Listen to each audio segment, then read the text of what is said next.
കാരുണ്യ സുരക്ഷാ പദ്ധതിയിൽ നിന്നും സ്വകാര്യ ആശുപത്രികൾ പിൻവാങ്ങിയിട്ടും ഇടപെടൽ നടത്താതെ ആരോഗ്യവകുപ്പ്. സർക്കാർ കോടികൾ കുടിശ്ശിക വരുത്തിയ സാഹചര്യത്തിലാണ് സ്വകാര്യ ആശുപത്രികൾ പദ്ധതിയിൽ നിന്നും പിൻവാങ്ങാൻ തീരുമാനമെടുത്തത്. സാധാരണക്കാർക്ക് ഏറെ ആശ്വാസകരമായ പദ്ധതിയാണ് സർക്കാർ അനാസ്ഥ മൂലം പൂർണ്ണമായി നിലയ്ക്കുന്നത്.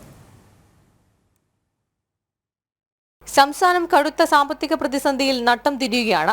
പ്രതിസന്ധി മറ്റു വകുപ്പുകളെ പോലെ ആരോഗ്യവകുപ്പിന്റെ പ്രവർത്തനങ്ങളെയും പ്രതികൂലമായി ബാധിക്കുന്നു. സംസ്ഥാനത്തെ ലക്ഷക്കണക്കിന് സാധാരണക്കാർക്ക് ചികിത്സയുടെ പേരിലുണ്ടാകുന്ന സാമ്പത്തിക ബാധ്യതയിൽ നിന്ന് ആശ്വാസം നൽകുന്ന പദ്ധതിയാണ് കാരുണ്യ ആരോഗ്യ സുരക്ഷാ പദ്ധതി അഥവാ കാസ്പ്. കാരുണ്യ പദ്ധതിക്ക് 1128 കോടി 69,16,163 കോടിയാണ് സർക്കാർ കുടിശ്ശികയിനത്തിൽ നൽകാനുള്ളത്. ഈ സാഹചര്യത്തിലാണ് എംപാനൽ ചെയ്ത ആശുപത്രികൾ പദ്ധതിയിൽ നിന്ന് പൂർണ്ണമായി പിൻവാങ്ങാനുള്ള താൽപര്യം പ്രകടിപ്പിച്ചത്. പദ്ധതി പൂർണ്ണമായി നിലച്ചിട്ടും ആരോഗ്യവകുപ്പ് യാതൊരു ഇടപെടലും നടത്താൻ തയ്യാറായിട്ടില്ല. ഇതിനെതിരെ വ്യാപക വിമർശനമാണ് ഉയരുന്നത്. 42 ലക്ഷം BPL കുടുംബങ്ങളാണ് കാരുണ്യ പദ്ധതിയിലുള്ളത്. വർഷം 5 ലക്ഷം രൂപയുടെ ചികിത്സയാണ് ലഭിക്കുക.